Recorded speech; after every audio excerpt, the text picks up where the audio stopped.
Ya comenzamos con casi sábado, viernes de 19 a 20 horas. ¿Qué tal, Pablo? ¿Qué contamos? Muy buenas noches. Todavía Sí, sí. el tránsito a la primavera todavía Tarda en llegar. recién está iniciando.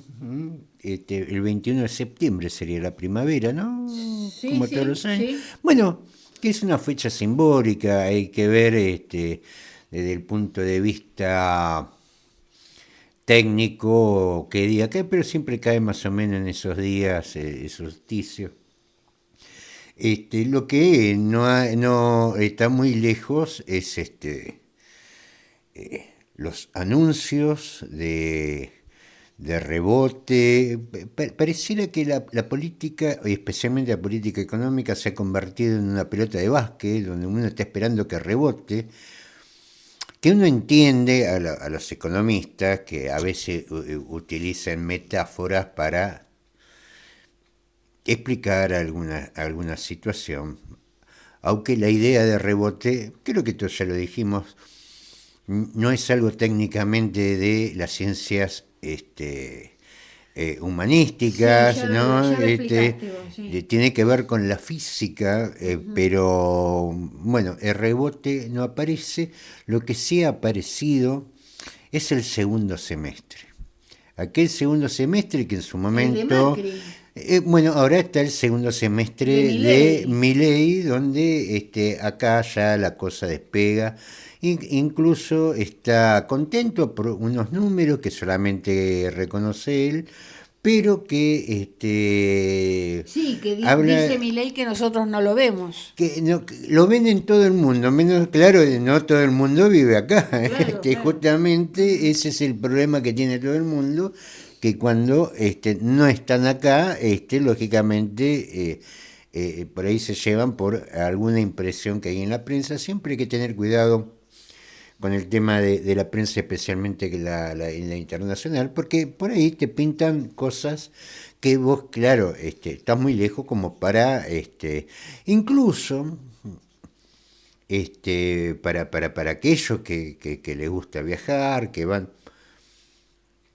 viaja, hace un circuito turístico, ¿no?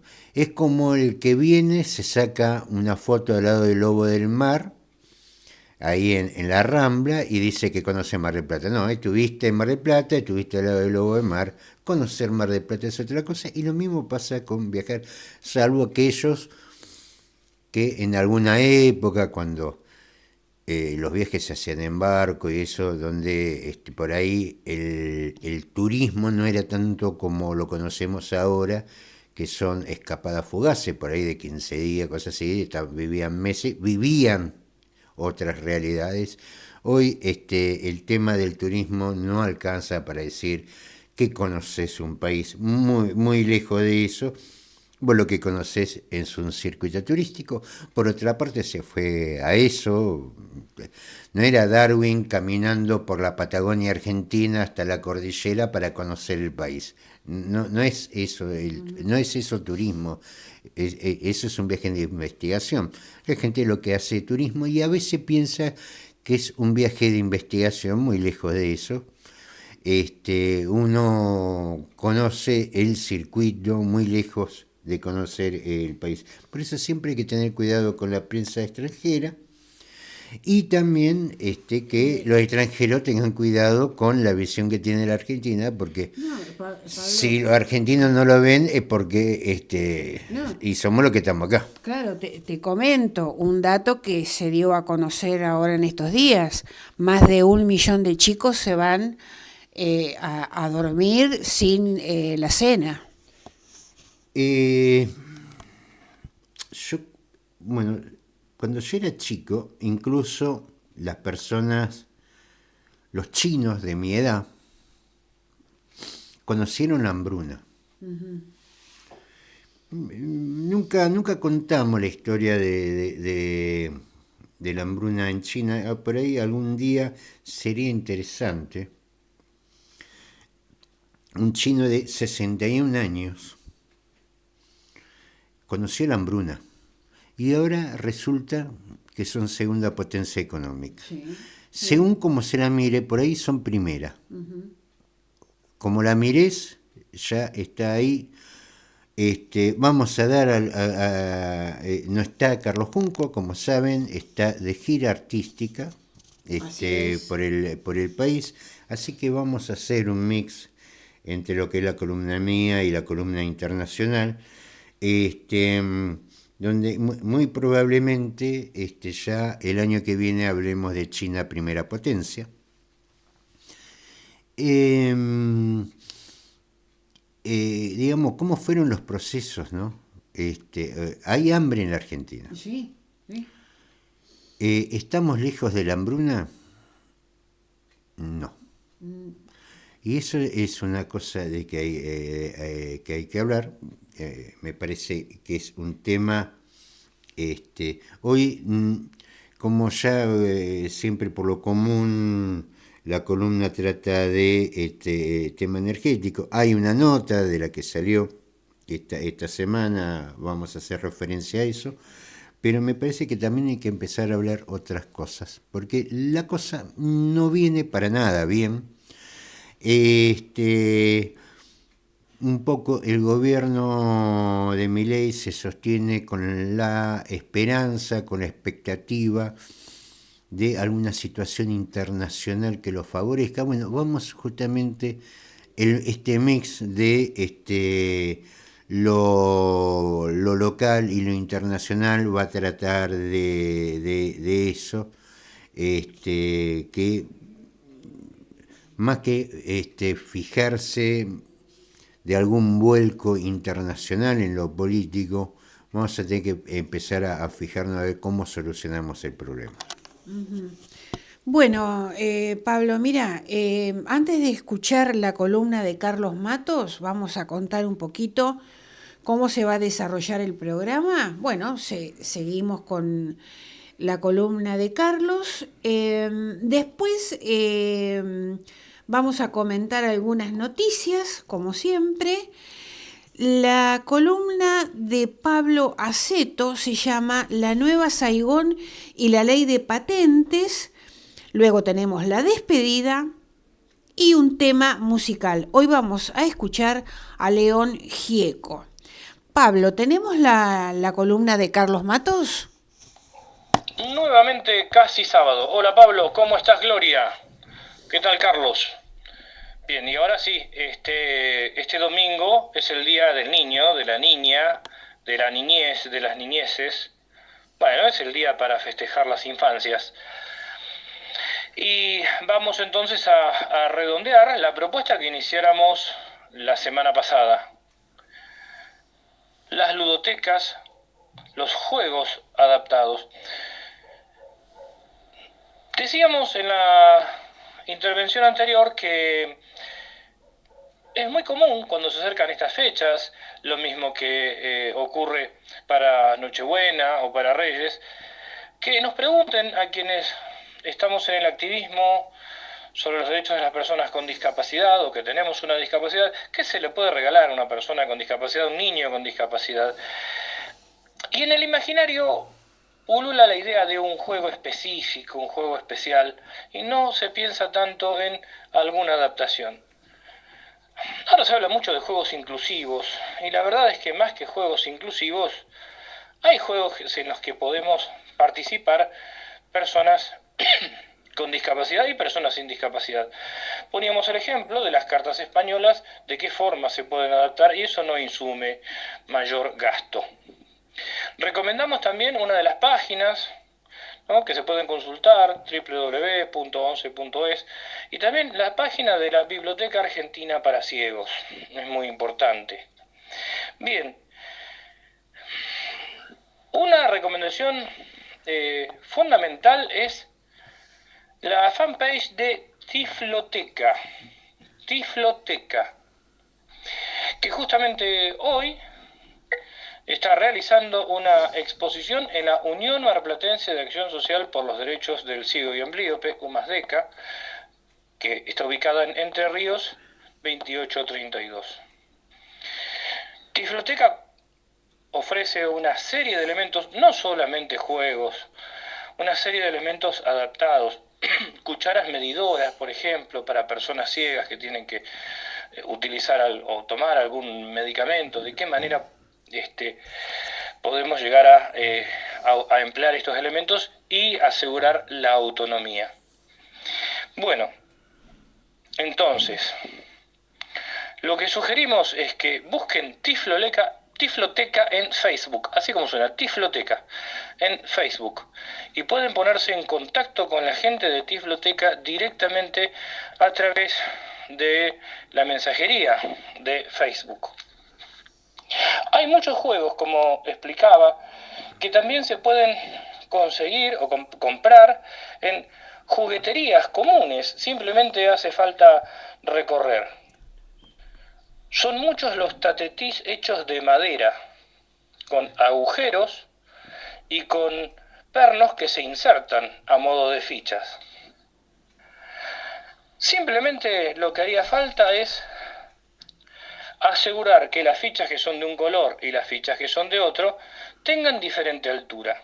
Esta adaptación es muy fácil de hacer, aunque hay que decir que muchos tatetís ya vienen con esa diferencia de altura en las fichas, que serían pernos que se insertan en agujeros, en los 9 agujeros que representan cada uno de los lugares por donde se van moviendo esas fichas.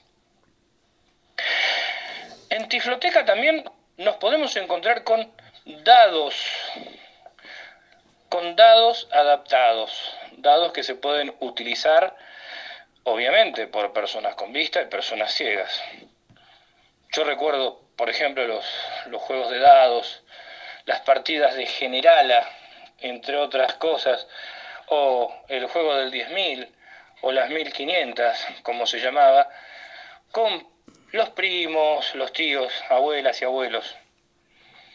Así que una vez más recomiendo que se pongan a revisar esa página.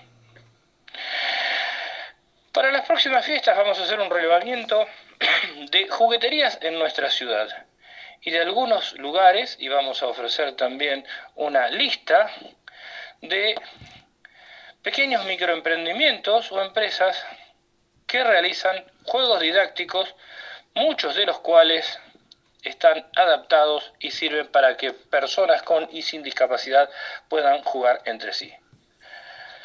Sin más, le deseamos a nuestros oyentes que tengan hijos, hijas, sobrinos, sobrinas, nietos, nietas, que pasen un muy feliz día de la niñez este domingo y nos encontramos el viernes próximo cuando sea nuevamente casi sábado.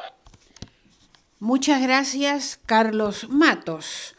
Bueno, vamos a compartir ahora una nota de Pablo Aceto en el portal Cazador de Noticias.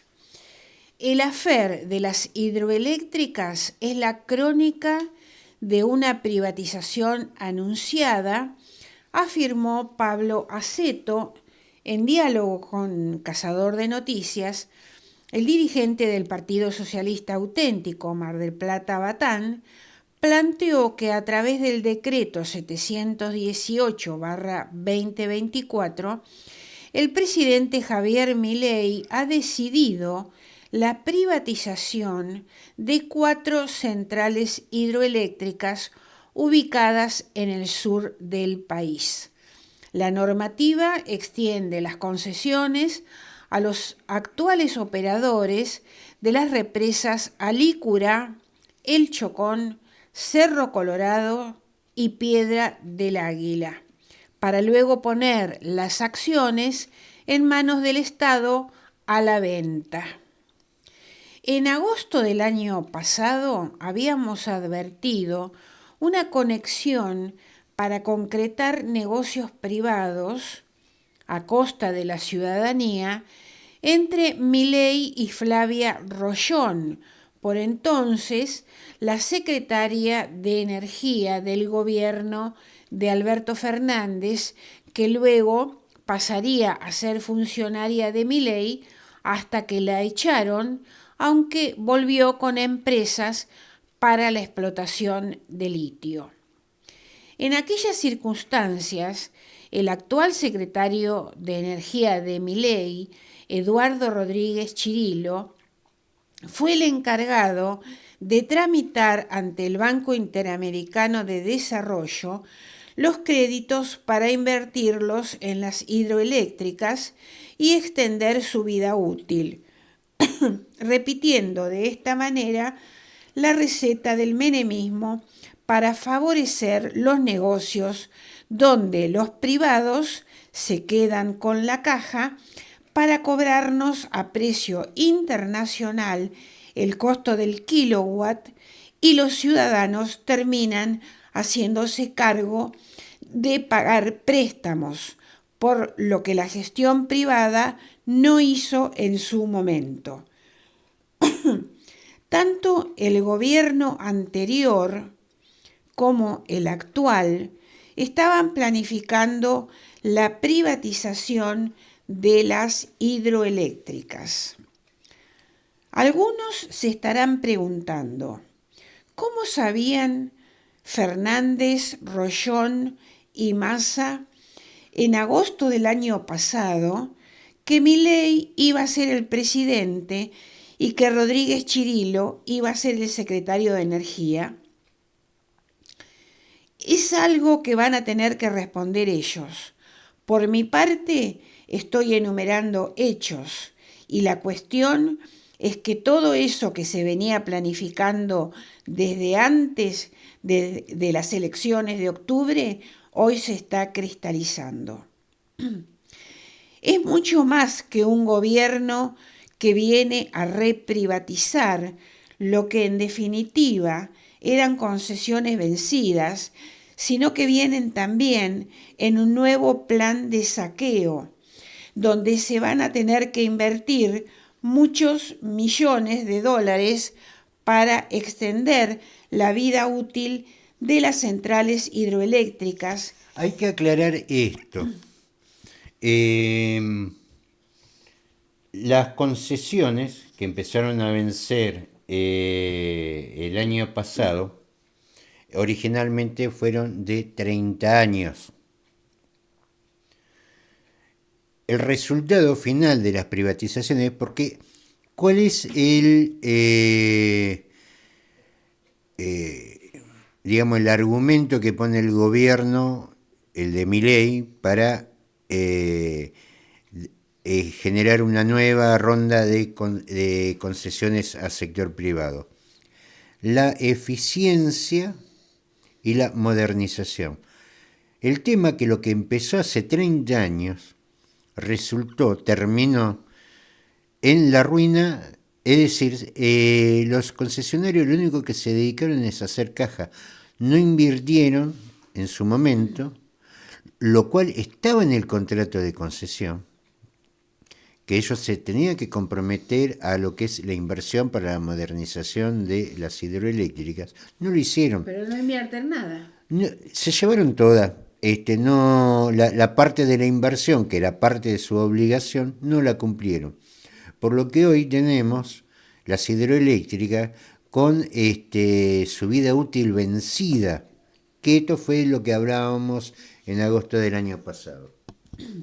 Bueno, como decíamos, es mucho más que un gobierno que viene a reprivatizar lo que en definitiva eran concesiones vencidas, sino que vienen también en un nuevo plan de saqueo donde se van a tener que invertir muchos millones de dólares para extender la vida útil de las centrales hidroeléctricas, que se vencieron porque los concesionarios anteriores, que supuestamente iban a venir a modernizar y a ser eficientes, nunca invirtieron para el mantenimiento de su vida útil, incumpliendo lo que estaba previsto en el contrato de concesión original.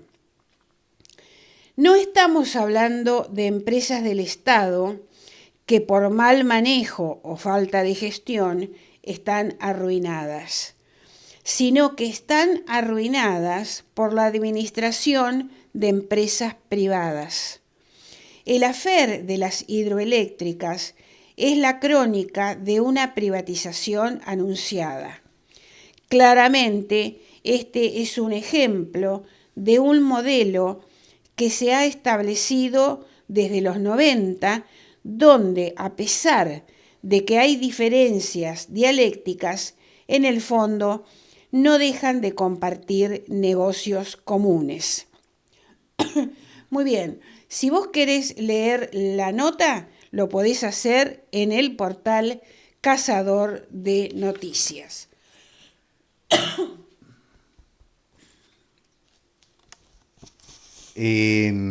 Ahí también, un poco vinculado a lo que habíamos hablado el miércoles, mañana, Sí. 16 horas, nos juntamos un grupo de amigos, compañeros, en Jujuy 3133, Sí. a partir de las 4 de la tarde, 16 horas. Jujuy 3133, sería entre Jujuy, entre Avellaneda y San Lorenzo. Avellaneda y Alvarado, ¿no es? No, Avellaneda y San Lorenzo. Y San Lorenzo. Y San Lorenzo. Para ayudar a aquellos que tengan problemas para por el trámite por subsidio de energía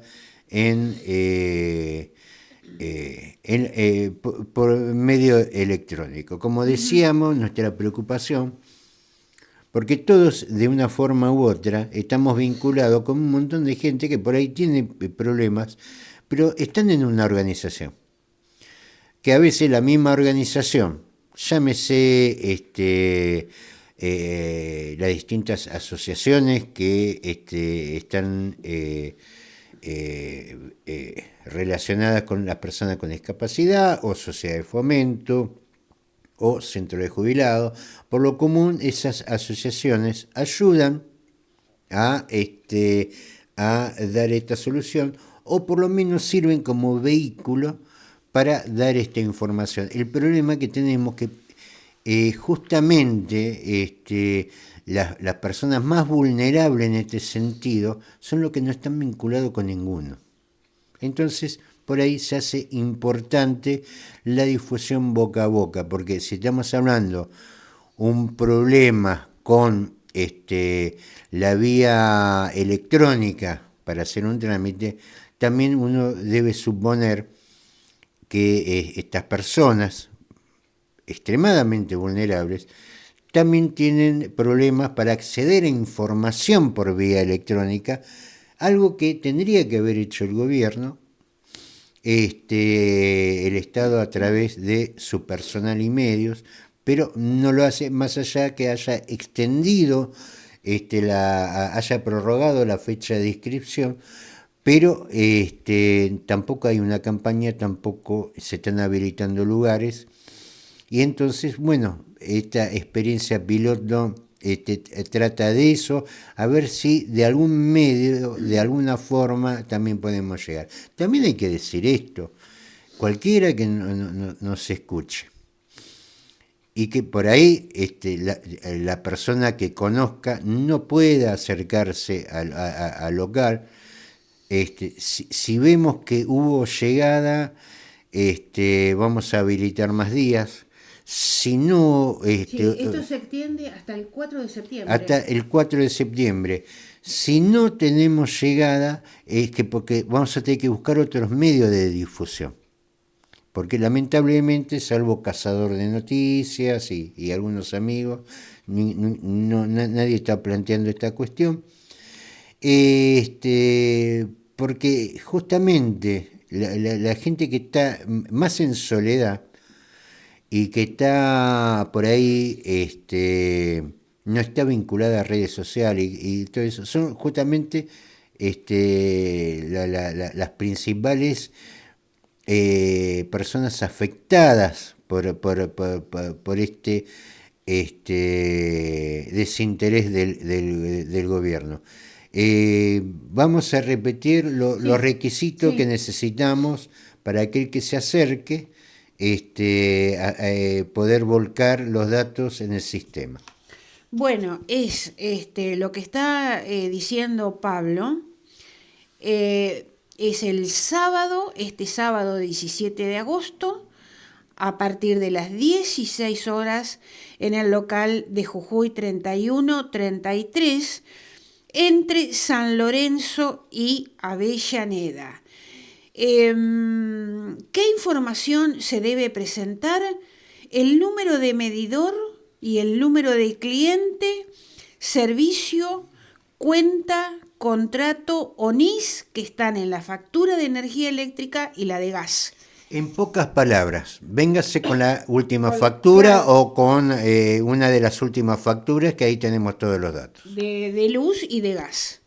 El último ejemplar del DNI, el número de CUIL de cada integrante del hogar mayor de 18 años, los ingresos de bolsillo de cada integrante del hogar mayor de 18 años y una dirección de correo electrónico. Lo importante de esto es no se vengan con un documento viejo, claro, porque precisamos el último documento, porque se carga, aparte del número de documento y aparte del número de quit, el número de trámite que solamente está en el último ejemplar del documento. El tema del correo electrónico, el mail, si no tiene uno propio, algún vecino, alguien le va a dar algún mail si no lo puede abrir, porque aparte para la comunicación, para nosotros enviarles el acuse de recibo del trámite, y no es necesario venirse con los recibos de sueldo, en el caso que hubiera, de los integrantes de la familia. Tráigase anotado, números redondos incluso, claro.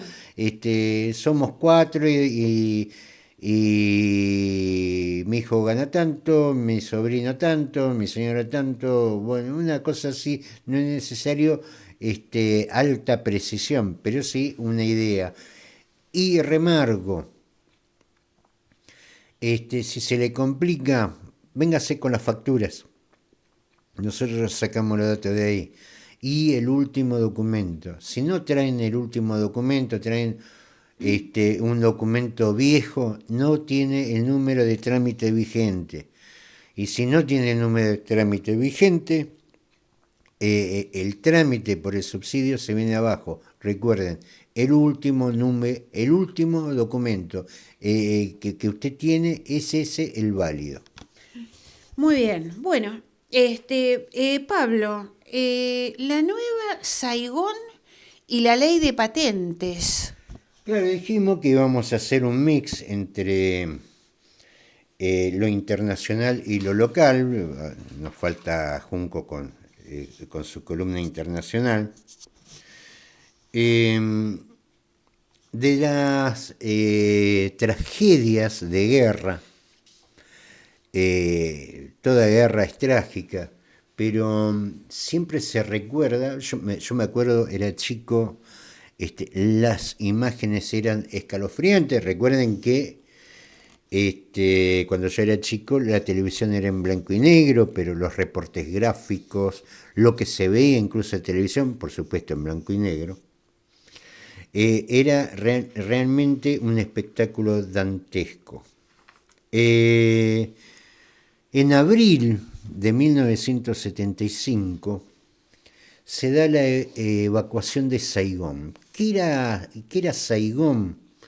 Era la capital en ese momento de Vietnam del Sur, que estaba en guerra con Vietnam del Norte, el Vietcong, en un territorio, y esto es interesante ponerlo en contexto, esto fue en el año 75, en una guerra que empieza 36 años antes.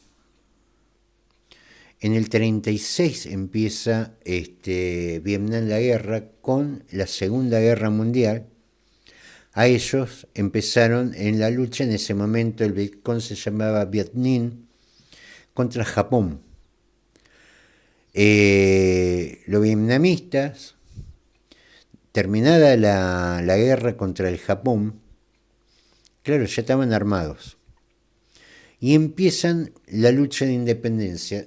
Terminan de pelear contra los japoneses, empiezan a pelear contra los franceses y después terminan peleando contra los norteamericanos. Es decir, imagínense un pueblo en 36 años de guerra, una vida.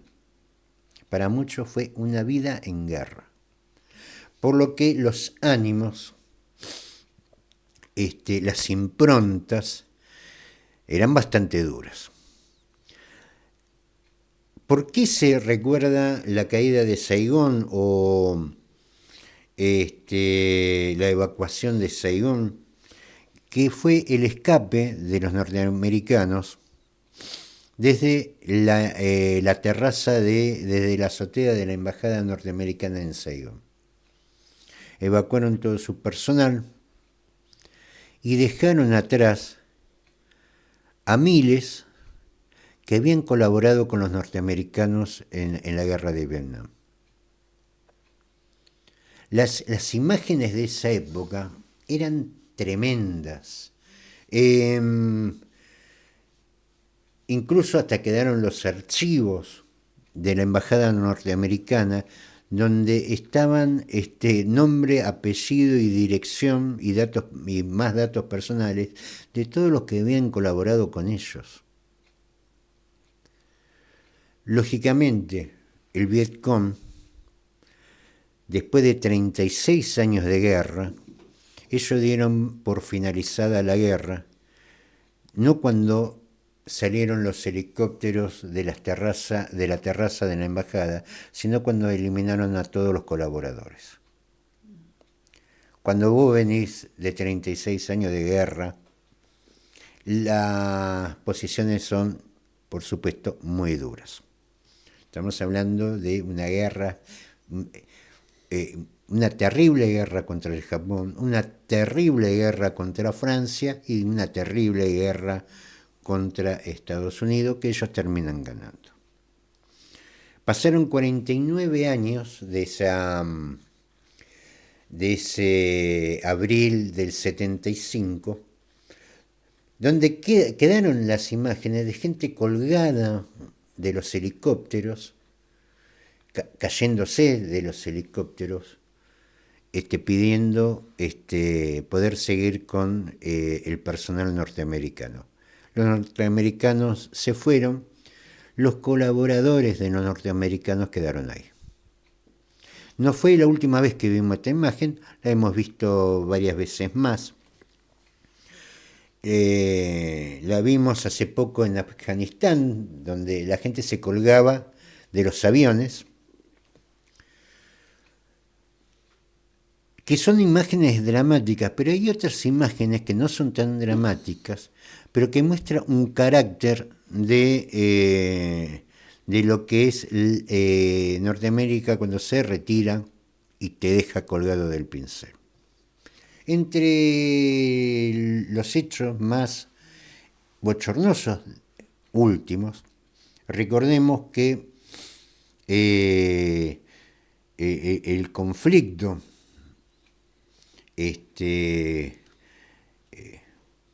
de la guerra en Ucrania, entre Rusia y Ucrania, tuvo una fuerte impronta de la OTAN que buscaba generar un conflicto en ese sector, en la vieja ambición de dividir a Rusia.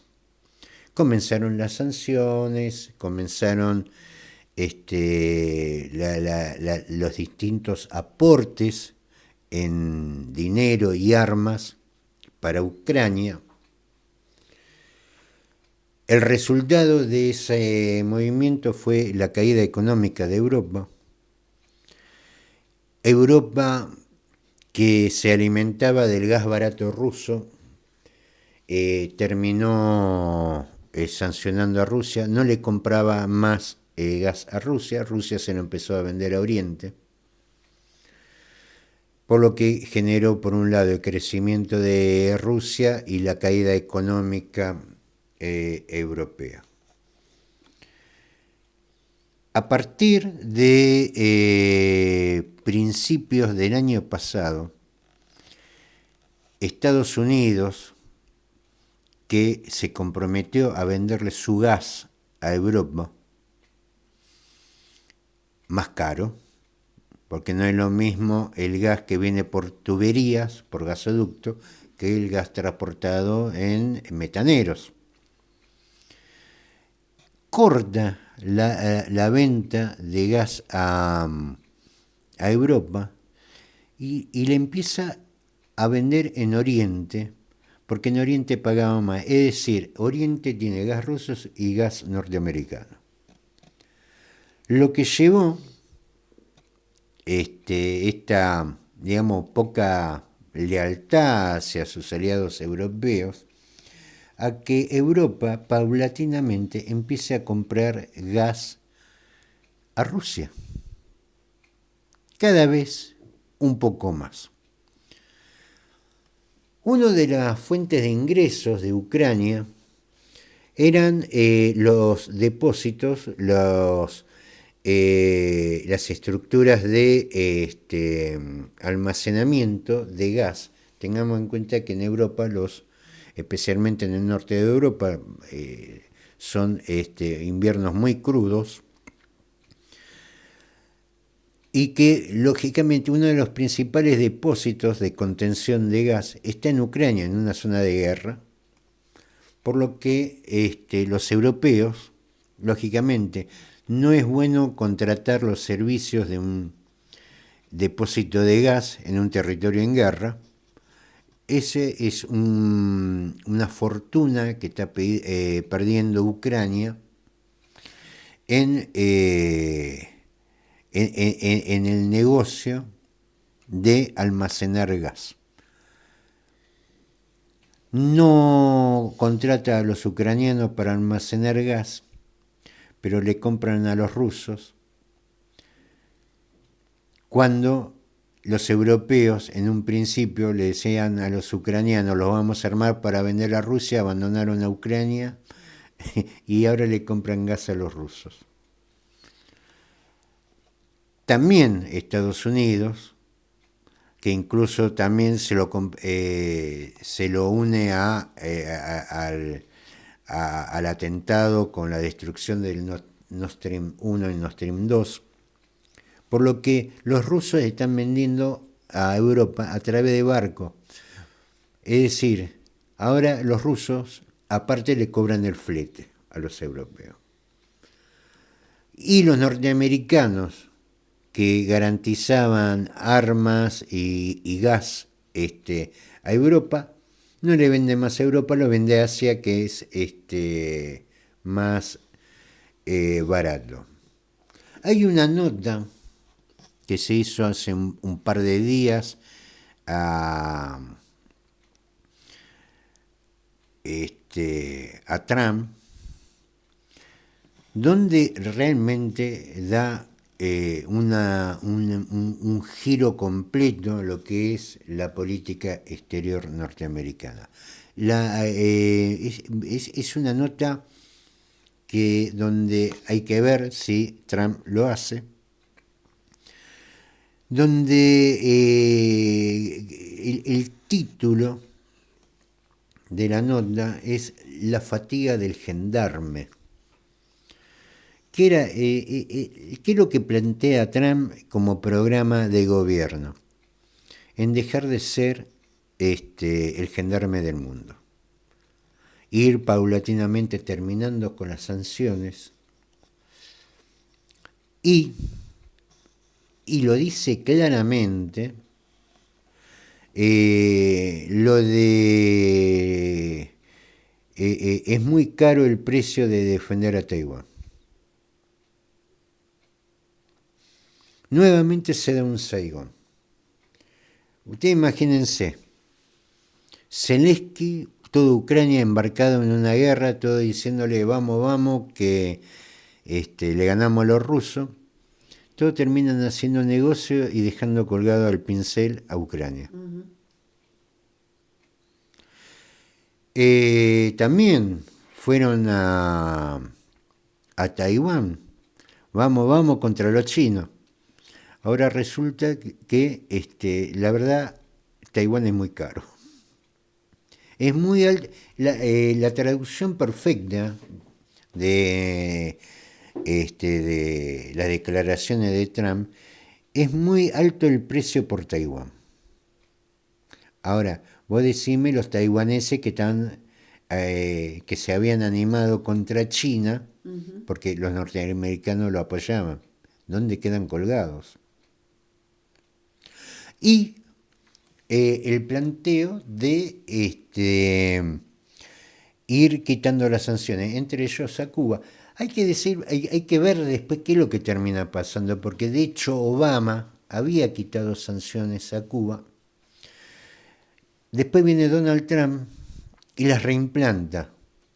Lo que se está planteando Donald Trump es otra cosa, que también plantea su presidente, es volver a reindustrializar a Estados Unidos. Esto trata de las empresas que se fueron especialmente a China vuelvan a Estados Unidos, con lo que promete, primero, sacarse el gasto de tener bases en todo el mundo, o gran parte de ello, y volver a una economía cerrada, aumentando drásticamente los aranceles de importación. Es decir, para que todo lo que venga de afuera de Estados Unidos sea más caro.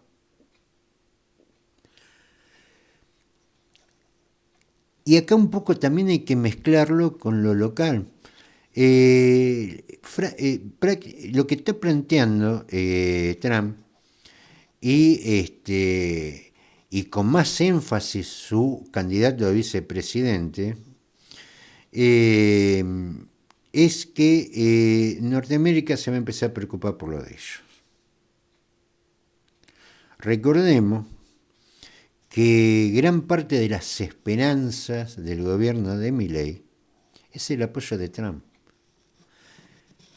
En toda la nota no hace referencia del Río Grande hacia el sur, mucho menos de la Argentina. Muy lejos de hablar de entrar en una economía de inversión en la Argentina y todo eso, lo que está diciendo que la inversión que se va a hacer en territorio norteamericano. Y que todo lo que venga de afuera va a ser sancionado con aranceles de importación altos, para que no compitan con la industria local. Si la esperanza del gobierno de Milei, mire el desarrollo que hicimos primero de lo que es la historia norteamericana en relación a sus aliados, que cuando los tiene que dejar de... Cuando los aliados tienen que colgarse del helicóptero y caer a los pocos metros, que se caigan a los pocos metros. Esto pasó en Saigón, volvió a pasar, está pasando en Europa, le pasó a Ucrania y le está pasando a Taiwán. Le digo, y en Taiwán, la economía argentina, está muy por detrás de lo que es la misma producción norteamericana, por ejemplo, de granos, agricultura, ganadería. Estamos muy por atrás. Taiwán hace microchip de 4 nanómetros. Es la mitad del tamaño que es la bacteria que produce la tuberculosis, por ejemplo. Ellos hacen chips de ese tamaño.